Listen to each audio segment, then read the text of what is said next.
Welcome back to Context. We are joined this evening by Jon Burke, head women's water polo coach at Stevenson School and former coach of the year in the state of California. Jon, thanks for being here today. Happy to be here. Thanks for the invitation. Absolutely. Been looking forward to this one for a while. So if you don't mind, if you could take us through your background as a coach, how'd you end up coaching to begin with? And what was the process like for you landing your first head job, assistant job, how that journey's progressed over the years to where you are now? So I started coaching in the late 90s as a student athlete at UC Davis and just became real interested in it. I was on the men's team up there. And during the summer, we would run summer camps, and there was also a club. Basically, I was asked by the men's coach at the time whether I wanted to get involved, and I enthusiastically took him up on that. So at the young age of 20, I was already pretty involved in terms of USA water polo coaching, and soon after that, continuing with USA water polo, I became what's called zone coaches, essentially, which is, essentially you're kind of in charge of an all-star team. And so I oversaw 14 and under and 16 and under boys for Central California, was the head coach of that group. And this was still while I was a student athlete at UC Davis. I was the men's captain actually at UCD. And following graduation, I was given the opportunity to come on full time as the assistant coach for men's and women's water polo. That was an awesome experience, and it really provided the foundation for the next 15 to 20 years of coaching for me. So I was an assistant at UCD from 2002 to 2006, coaching both the men's and the women's. Did 4 seasons with the men and 5 seasons with the women. And had the opportunity to serve as tournament director for a number of national level tournaments. We hosted NCAAs my final spring that I was there with the women. Really exciting. Won a couple conference championships while I was there. Had the opportunity to coach some All-Americans. It was pretty special and pretty unique. And all the while, I was still involved with the Davis Water Polo Club and continuing to coach USA Water Polo zone teams. I was the development coach of the year in 2006 for the Central California zone as well. Basically, is the top honor for working with 14 and under athletes. So after UC Davis, I came down to Atherton, California, Palo Alto area. Took a job as the head coach of the women's program at Sacred Heart Prep in Atherton. I already said Atherton twice, my apologies. So I took the job at Sacred Heart Prep as the women's coach and inherited a very talented group of young women. And so the challenge became, coming in as a first year coach, getting them to gel, getting them to trust you and believe in you, when they've had a pretty long stretch of, the prior coach had been there for a number of years. So, making that adjustment successfully was able to accomplish that, but it was not without its bumps in the road. And I might be able to get to that later in the podcast. Mm-hmm. I spent 12 years as the head coach at Sacred Heart. And kind of bookends here. My first season, we made it to the CCS finals, losing in overtime to Menlo. And my last season, we lost in the CCS finals, losing to Leland. Between those two bookends, we won 10 CIF titles in a row, 10 CCS championships in a row. So from fall of 2007 through the fall of 2016, we were fortunate enough to win the last game of the season each year. And that was actually unprecedented for girls water polo in the state of California. It remains as, on the girls' side, the most consecutive CCS titles in a row, or CIF titles in a row. I take that back. While at Sacred Heart Prep, I was continuing to coach club extensively with Stanford Water Polo, both on the men's and the women's side. Gained a lot of experience at Junior Olympics, and had some other opportunities as well. I was the co-head coach of the USA Maccabi team. Took that group down to Argentina and Buenos Aires for the Pan American Maccabi Games. Traveled internationally with teams to Hungary, Spain, and Canada. So just had some really awesome and very unique opportunities, really. And during that time, coached 16 All-Americans, and 25 girls went on to play at the NCAA level, both Division I and Division III. In 2017, I was recognized as the California State Coach of the Year for girls water polo, as well as the NorCal Head Coach of the Year for girls water polo. And along the way, picked up an Honor Coach award as well, which was pretty special and meant a lot, to be recognized by my peers and administrators for my work with young women in girls water polo in particular.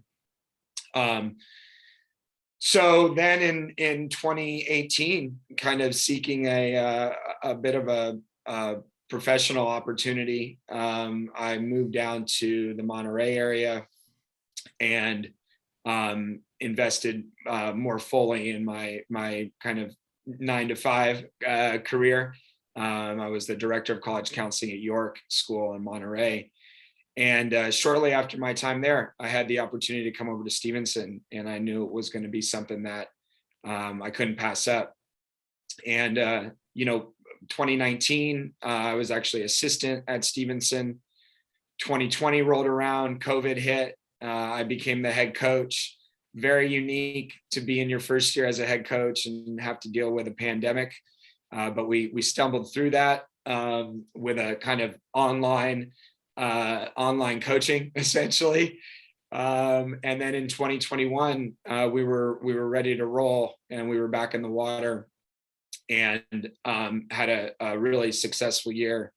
Really culminated with our opportunity to play in the open division, and playing in the open division against large schools and coming from Monterey County.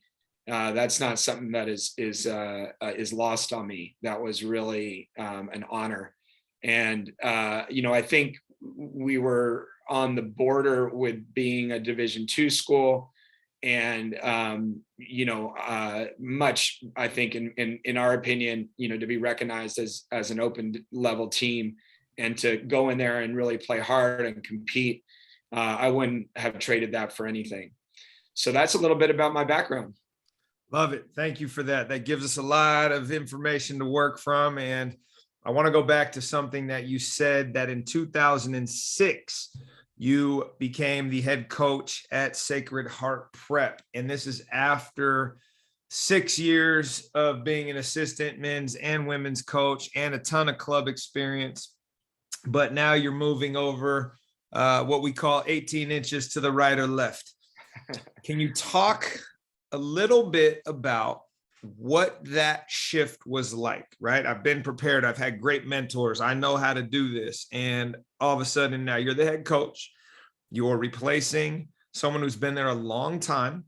The podcast started as a way to help mentor coaches that are kind of making these moves, right? They're either in the job for the first time or they're reflecting on things they can do later. So what are some of the things that you realized you still needed to figure out when you became a head coach? Yeah. So as an assistant, you're fairly insulated. Even at the collegiate level, right? You're fairly insulated from the responsibilities and the roles of a head coach. So, when I arrived, fresh off my experience at UC Davis on the Sacred Heart Prep campus, the first thing that, I learned pretty quickly was that I had to establish solid relationships with the kids. And, like I mentioned, I had to get not only the kids to trust in me, but actually also the parents, to trust in me.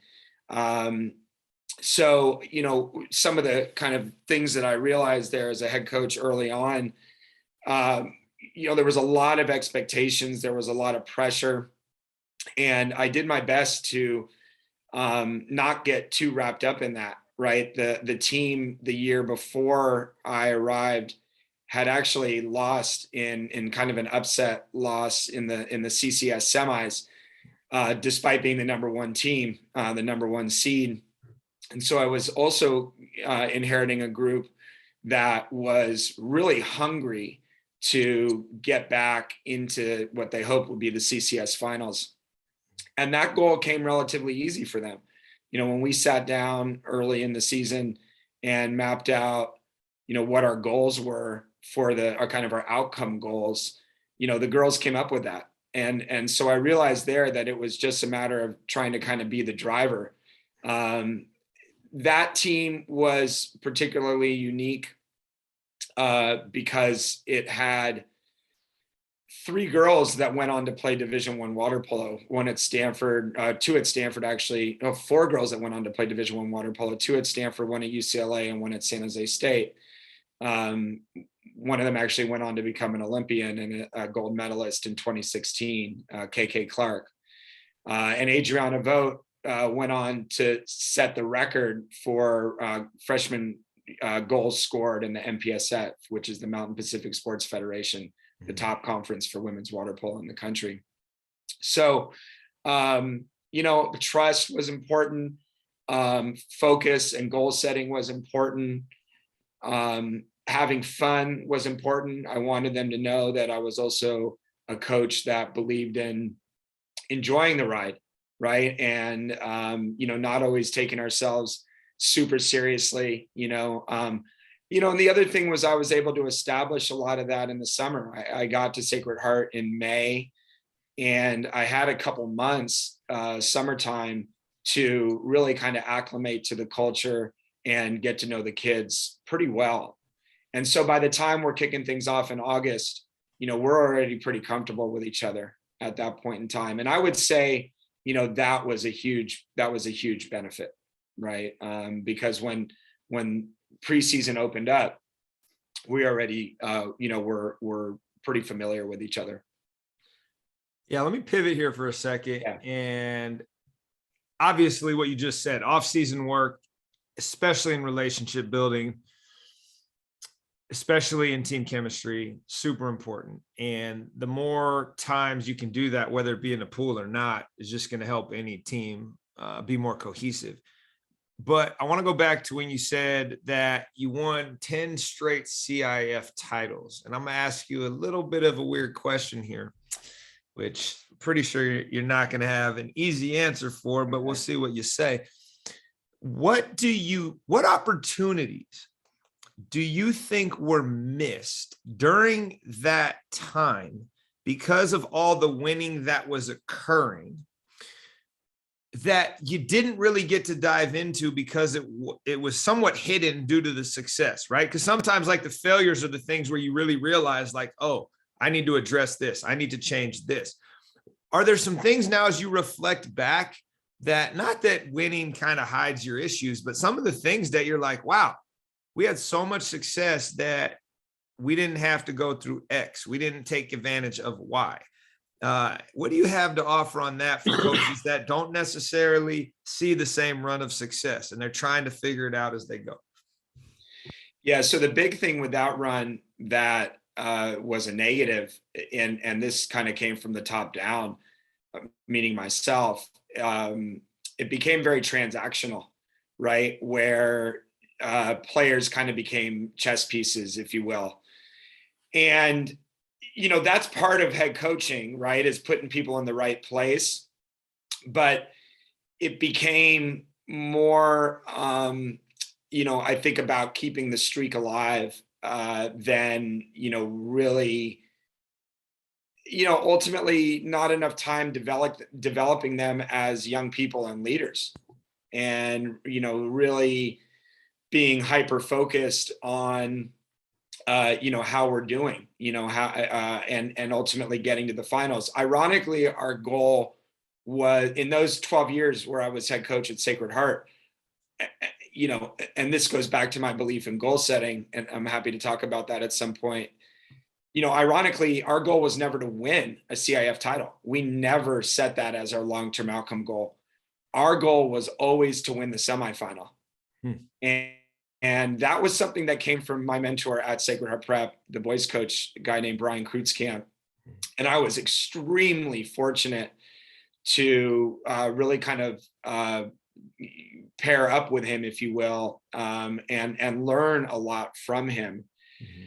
And his pedigree was super strong. He was the assistant at Stanford. He won 2 national titles as the assistant at Stanford. He came from Bill Barnett's program down in Newport.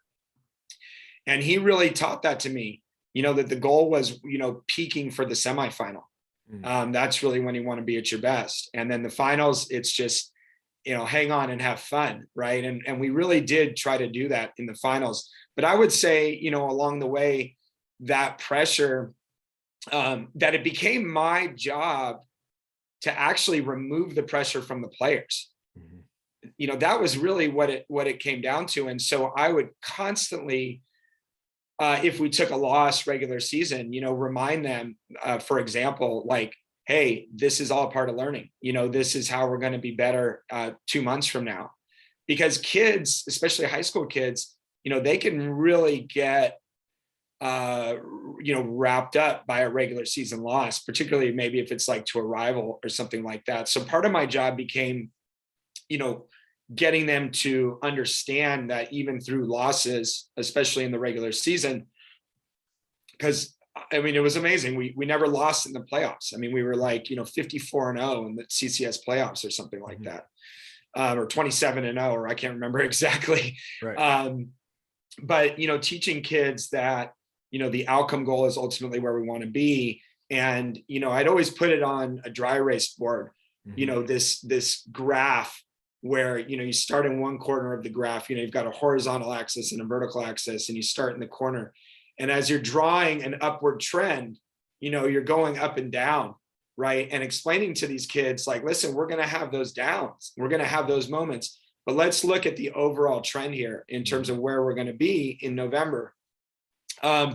But, back to what I was originally saying, I think when I look back on my years there, and I was a young coach, I was there from the age of 25 to 35, it did become a little bit too transactional at times, where it was just about, having a great practice, game prep, video, everything related to water polo, and very little in terms of team building. Right. Very little in terms of leadership development.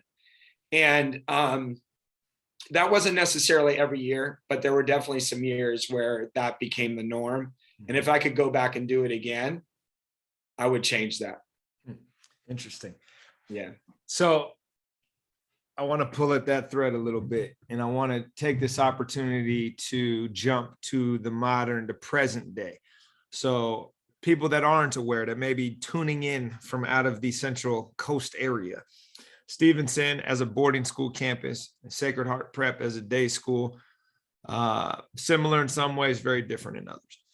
But as you shifted and you now became a head coach somewhere else, and you had to adjust both your physical location, but also your mental location in regards to who you're dealing with. What's the culture like?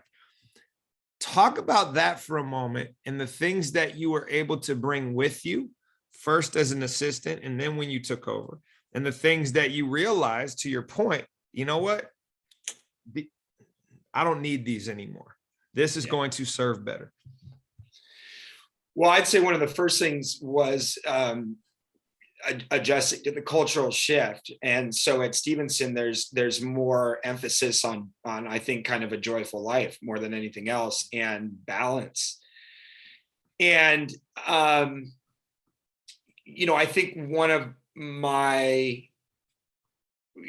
the responsibilities I have, and possibly one of the positive characteristics of my coaching style, is that I am able to successfully adjust. And some of that came from my, pivot from assistant coaching at Davis into Sacred Heart.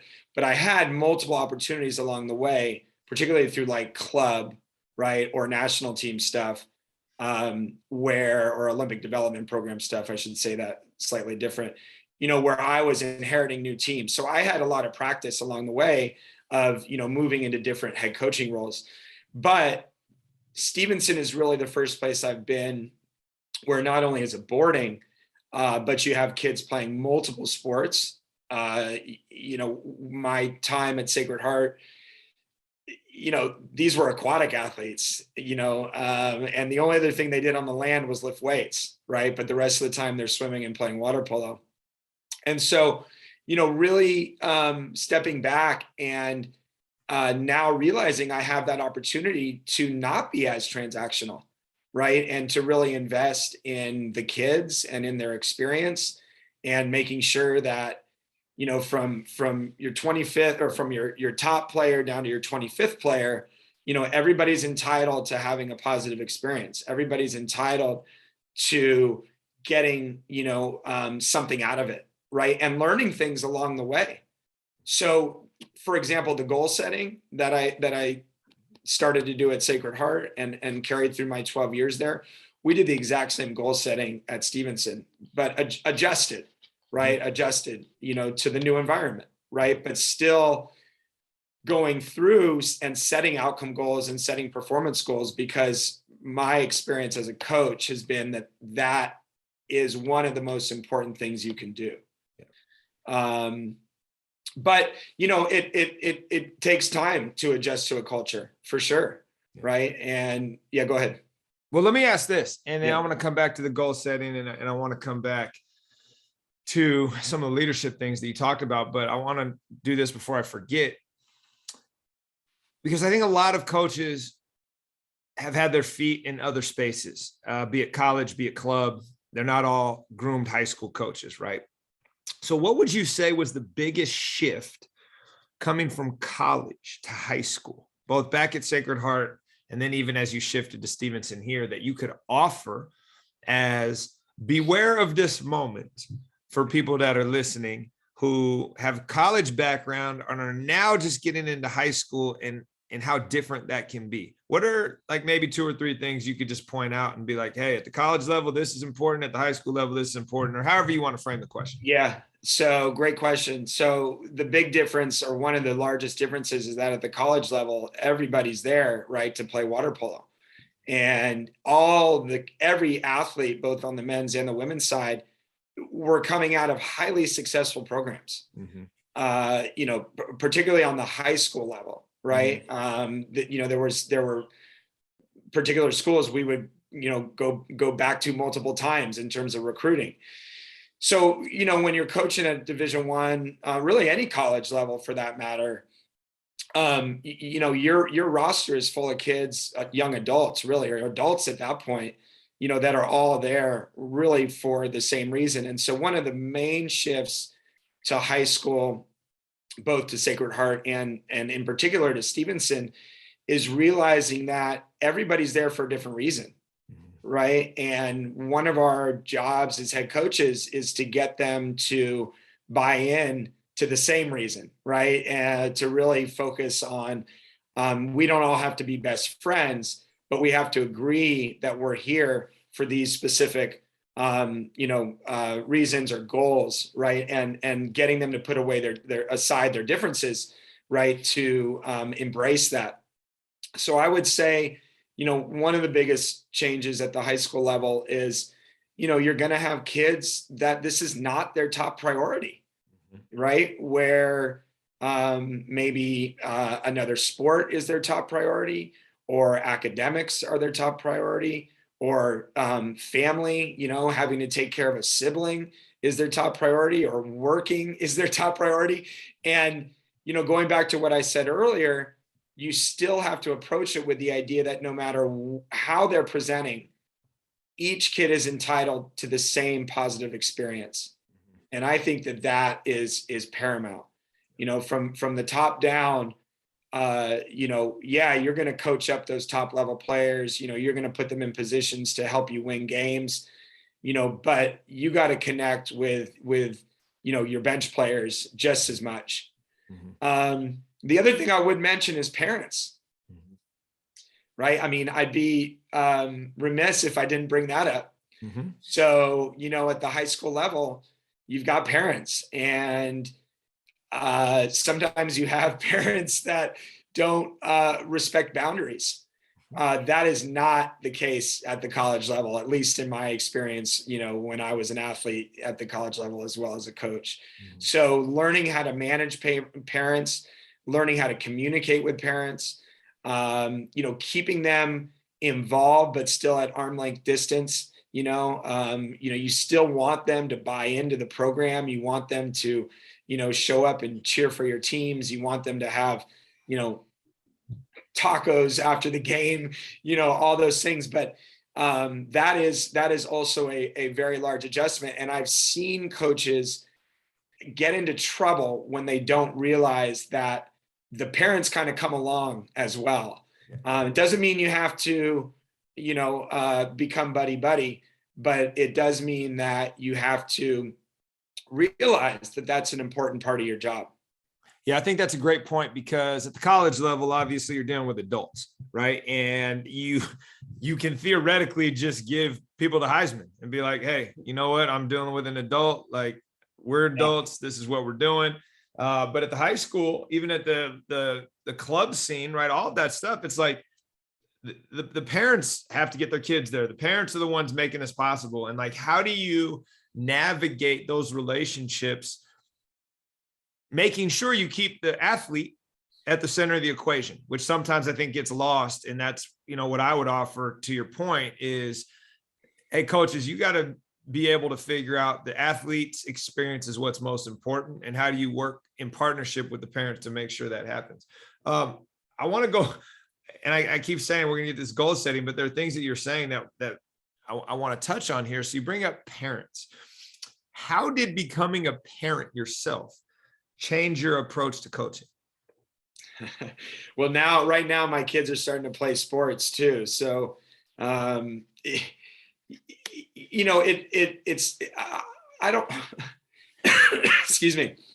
I don't want to say necessarily it softened me up a little bit, but I think that it just gave me a different perspective, right, on the fact that at the high school level, these are still kids, right? And they're impressionable.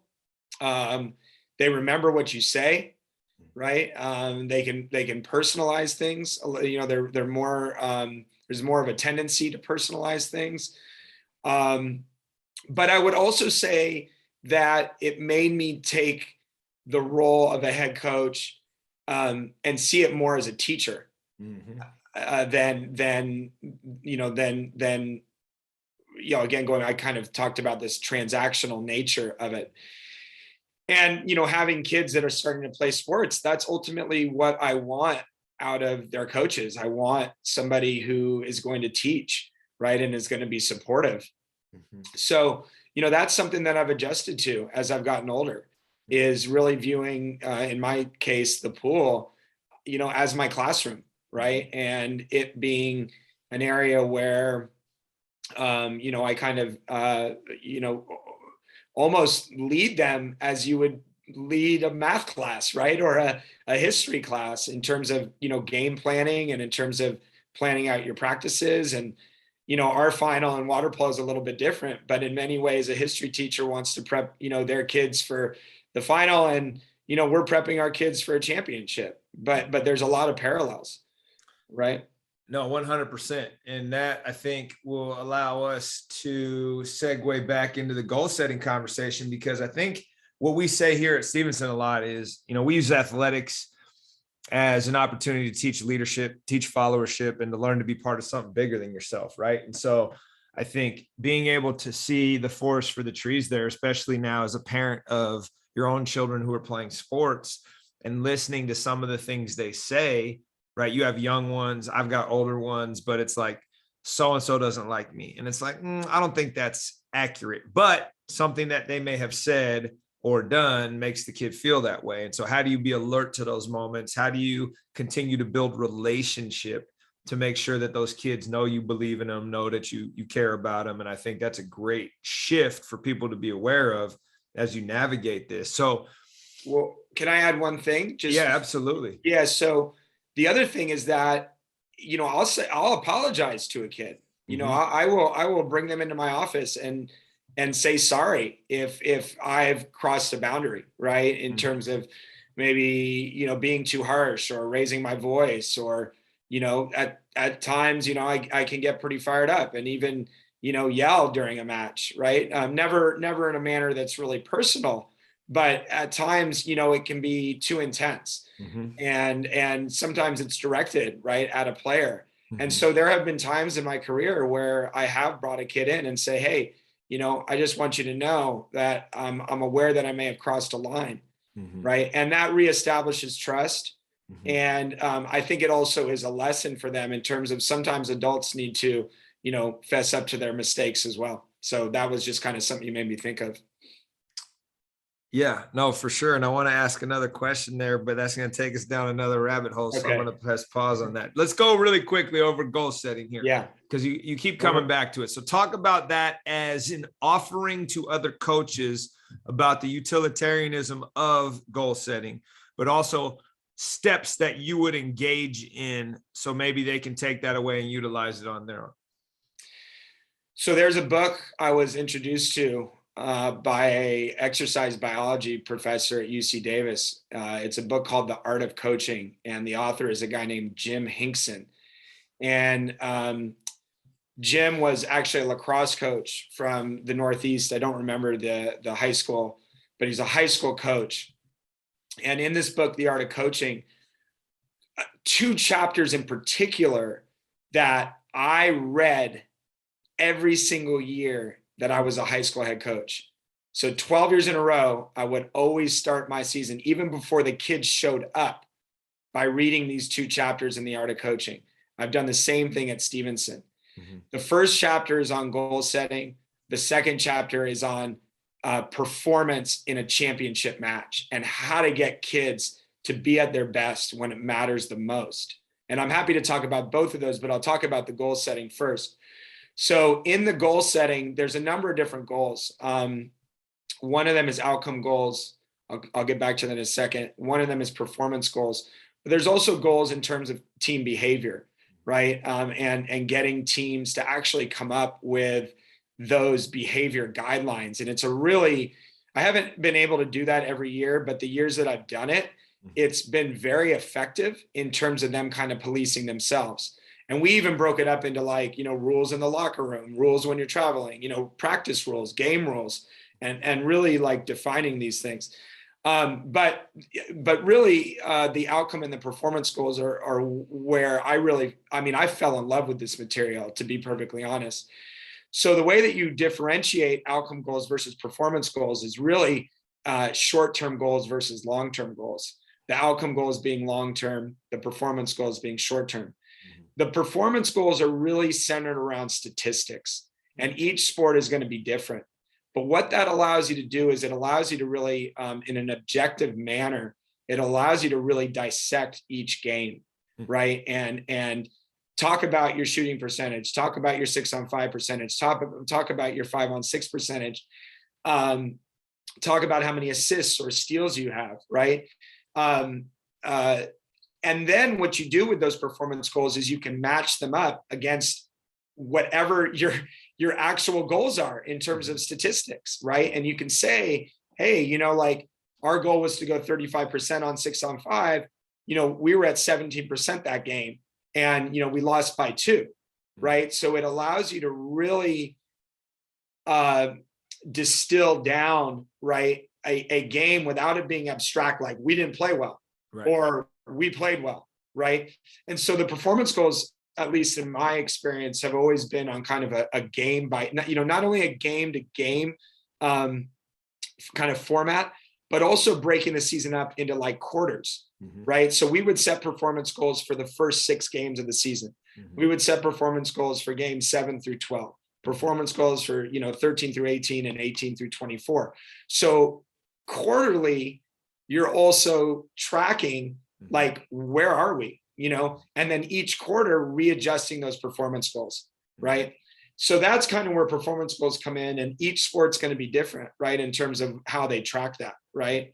But outcome goals are, I think, really where you're, and these are long-term goals, right, where you are defining what you want out of the season. And again, I had to be very involved in performance goals because players don't always see the details, right, that a head coach wants a team to really kind of like pursue or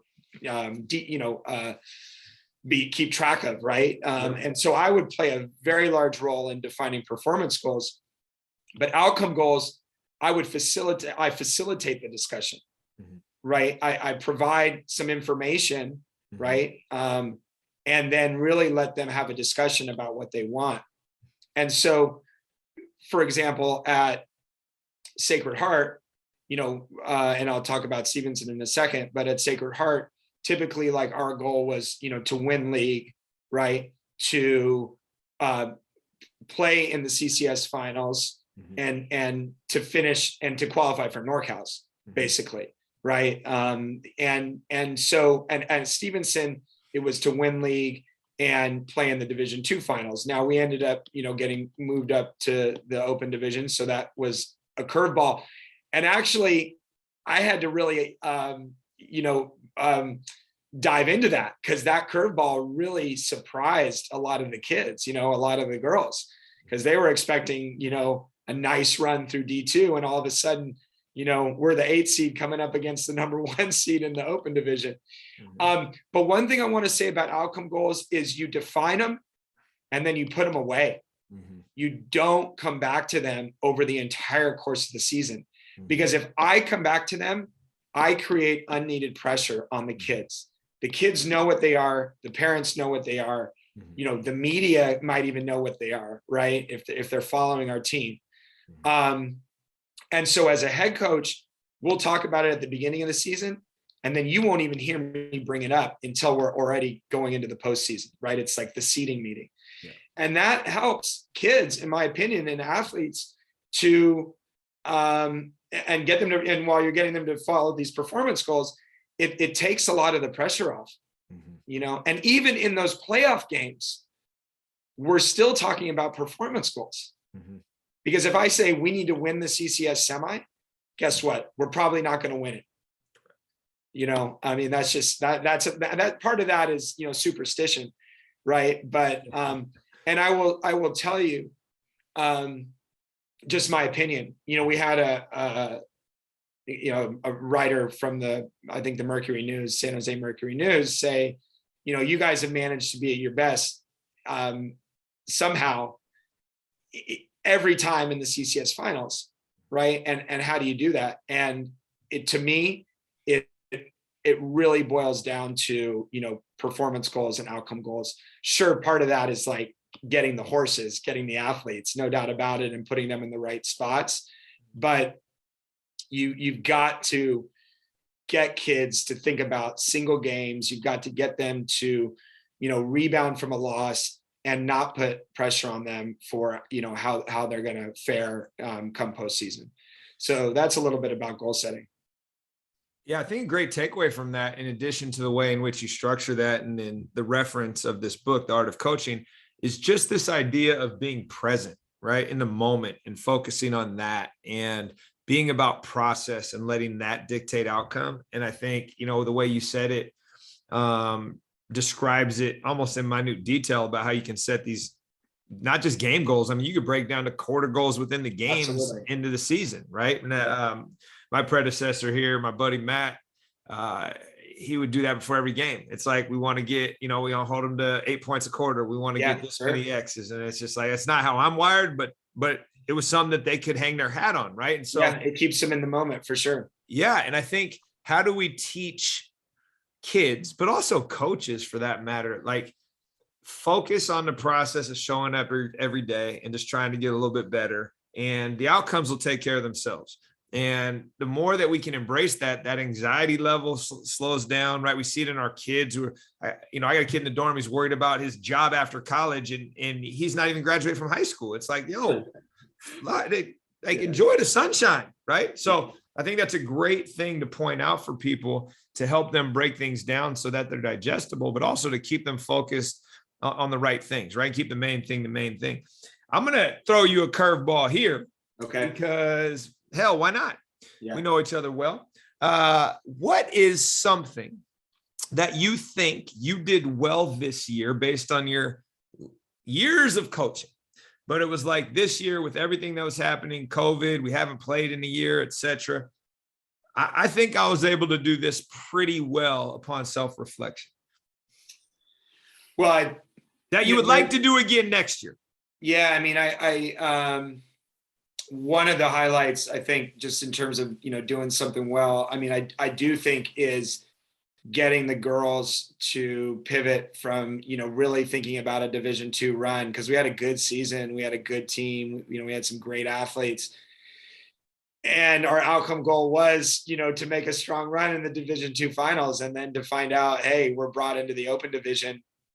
That required a very intentional and, just kind of careful conversation with them to maintain their focus and to get them fired up and to get them to think that we can go out and accomplish something still.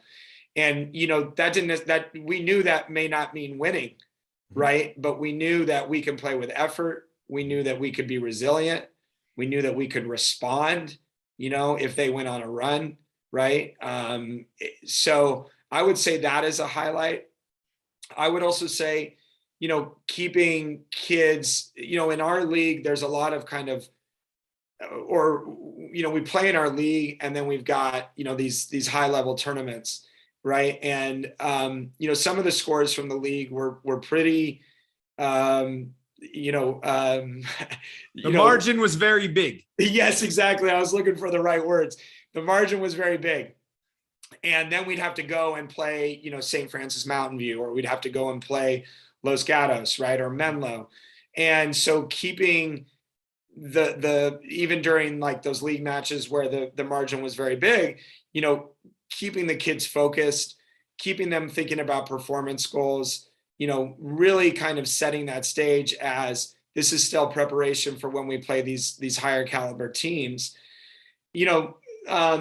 That was also, I would say, one of the highlights of the year. I think we did that well. The other thing I'd say we did well was despite coming off a COVID year, we were able to get the girls in pretty good shape, and we were able to get them well conditioned, and we were able to get them,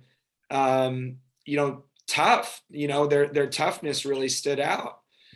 And a lot of that came through the season, right? By embracing the idea of let's go play some stiff competition, right? So that we can get better, so that we can get stronger, right? So I think those are the three things, that kind of stand out to me. Love that you went with three, because all of that was a setup for this. As a veteran coach who has achieved a lot of success and can probably be a little bit more secure in your answer to this than most other coaches, what did you fail at this year? What is an area of growth that you're like, you know what, that was really important and I'm never doing that again? So it actually goes back to, well, not so much something I did, but something I didn't do. Mm-hmm. Right. And I could probably think of something I did too, but something I didn't do. My experience, the mentors I've had, have all been great, but each program I've gone into or been a part of up until now, actually really hasn't spent a tremendous amount of time on character development and leadership. Mm-hmm. And so for me, without that strong a background, that has been a difficult adjustment, because as I've become a more experienced coach and as I've gotten older, to be quite honest, the bar for performance and the importance of leadership, character development, and maybe connection, right, with each other, has come to it to like the same level, right? And I think in time, the importance of leadership and connectiveness and character development, I think in time is going to surpass what we want from a performance standpoint. And I think there's a balance there. But I would say this year, I'm still not where I want to be in terms of ultimately being able to spend the time to dive into that area, because it takes a lot of time. So there's the challenge, right? For all of us, it's like, what are you willing to sacrifice to make that happen, right? Is being in the water this many minutes really worth what you could get doing this? And I don't know the answer, Jon. We're just throwing this around for people listening, because I think you're right. We want to do X, but we don't want to sacrifice Y. And I think for me, selfishly, this season has been such an exercise in stay positive and optimistic, because games are getting canceled left and right. We're not having practices, whatever. And it's like, hey, who cares? Like, we're happy to be playing.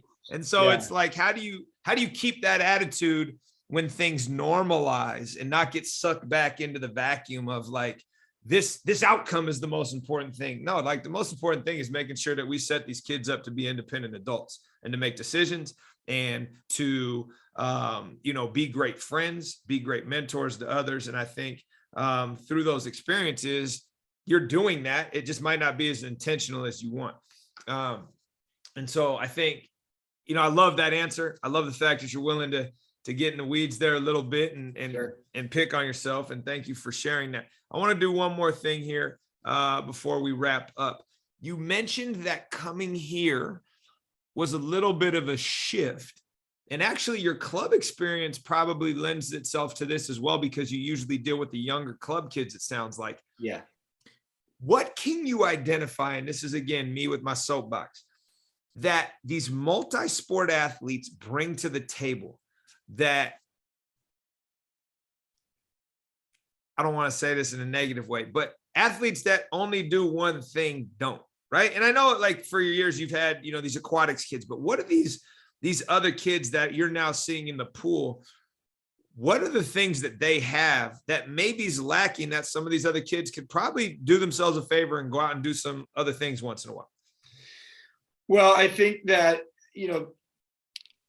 for one, they've been coached by different people, right? And they're coming into our program with, not just additional, the knowledge of an additional sport, but more meaningful is going to be, how they've been coached in those sports, right? And just gaining experience in a myriad of different ways. So, I think that there are sports that are more well related to water polo, for sure, that there are similarities, such as basketball, to some extent, soccer. Basketball is really the key one, a little bit with lacrosse, just in terms of fast breaks and in terms of, the flow of the game back and forth. Right. So certainly, like, and this was the case at Sacred Heart, and now more the case at Stevenson, where I'd have basketball players that, would play all winter long, and then they'd come and typically they would swim in the spring, but they'd take a nice, 3-month break or 3.5-month break in between seasons there, winter and spring. And it does take them a little bit longer to get back in shape because other kids have been swimming, but they will, and they do. Right. The other thing that I would mention is when we get when we get athletes from other sports, they at least, my experience, they tend to, and I'll ask them this, they tend to look for ways to use their land sport, in our case, it's land sports, but to really kind of transfer those skills into the water. In particular, I would use like a softball player is going to transfer into water and more than likely have the best shot on the team. The same can be said for baseball players, right? And I've seen this over and over again, where these kids have a lot of times the most fundamental shooting motion in water polo oftentimes are coming from those sports versus some kid who's learning to shoot, right, the ball, and the only place they've learned to do it is the water. It's a very difficult thing to teach, right? So go ahead. Well, I think it's important to note, right? Because I don't want to bash on like single sport athletes. I don't think that's fair. And I know that being in the water for these aquatics kids, it's a completely different medium than being on the land, right? So it's not like, hey, you play football, you play basketball, you play baseball, right? It's like you're in a whole, like you're no longer in the air, right? Yeah. So it's like that's a whole different beast. But I do think what I want to highlight, especially in this age of sports specialization, that there is more of a benefit than a drawback to doing other things. And I think we've lost that in the last 30 years. And I think as a club guy, as a guy that's had great success, we've had these conversations off the recording and just in passing. It's like, I want them to do other things. And I try to coach them into doing other things. And sometimes I lose that fight. Right. Well, I and I would say, in particular, you just have to give the kids choices and options where they don't feel the pressure, to just stick with one sport. Right. And if ultimately they, choose to, stay in the water, as an example, given my background, hey, great. But, I also think, if a student's feeling pressured, that has that can backfire on you, where they're feeling like they're not being supported, right? In what they're interested in doing. Yeah. So I think it's important to give kids options. I think in particular when they're younger, right? Like I'm coaching 12 and unders and 14 and unders. I really like that age group with club. They're playing lacrosse, they're playing basketball, they're playing soccer. They might be playing 4 or 5 sports, right? They're playing flag football. And so I think in particular, right, at that age, that's really important. And I even tell kids, we run year-round programs, and I even tell them, and we run it in a quarterly system, for the young kids, for the 12s and the 14s, take a quarter or 2 off, go do your thing, right? And you may lose some kids, because of that, right? Ultimately, but more power to them, right? We're also going to gain kids that are, really fully committed, to swimming and water polo, For sure. And I think what I would share with that is, I think culturally, we often put kids, hell, adults in these or situations. You can do this or that. Yeah. And it's like, well, how do you embrace the power of and, right? I had a kid that's a water polo player today come in and he's like, Coach, I want to play lacrosse this spring. I don't think I'm going to swim. And it's like, well, why not? Like, you can play lacrosse and you can swim. And he's like, really? I'm like, yeah, absolutely. Let's talk to the coaches. Let's figure it out.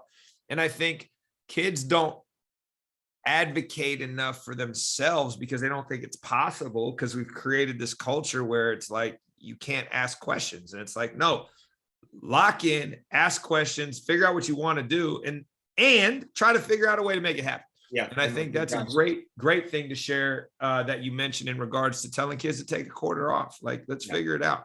All right, last question. And then we got to wrap up. We've been going for a long time. Yeah. If you were starting over today, what would you do differently and why?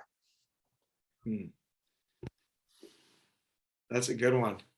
You're ending with a zinger here. Elite question asker. And while you're thinking about it, I will just make sure everybody heard the multiple UC Davis references, because they obviously churn out great coaches and athletes. And anybody that's interested in being one of those, don't be afraid to visit UC Davis. Yeah, there you go, man. That's a good plug. So if I could do it all again, what would I do different? I think it goes back to the relationships with the players. There, over the years, have been seniors that have graduated, and I haven't felt, a strong connection with them, and so I think, that is one of the things I would do differently.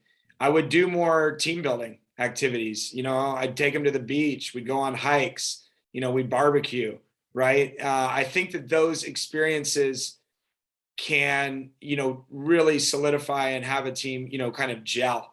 When they're spending time with each other outside of the pool, it's time well spent. It's valuable. So I think relationships and really nurturing those, more team building activities. I would also say as a younger coach, I was, like a fire plug. I mean, I was pretty animated at times. And so, if I could do it again, I'd, probably enjoy the ride a little bit more. No, that's great advice. And I should have framed the question a little differently, which is what advice do you have for yourself? Because I think the way you do things actually helps you become who you are. So I don't really think any of us would change a whole lot, but it'd be like, hey, add this to. Yeah, exactly. Yeah. So anyway, Coach, thanks for being here tonight. Appreciate you coming on and bailing me out, and looking forward to getting this thing out there. All good. Thanks, Climo. All right, man. Take it easy. Yeah, we'll see you.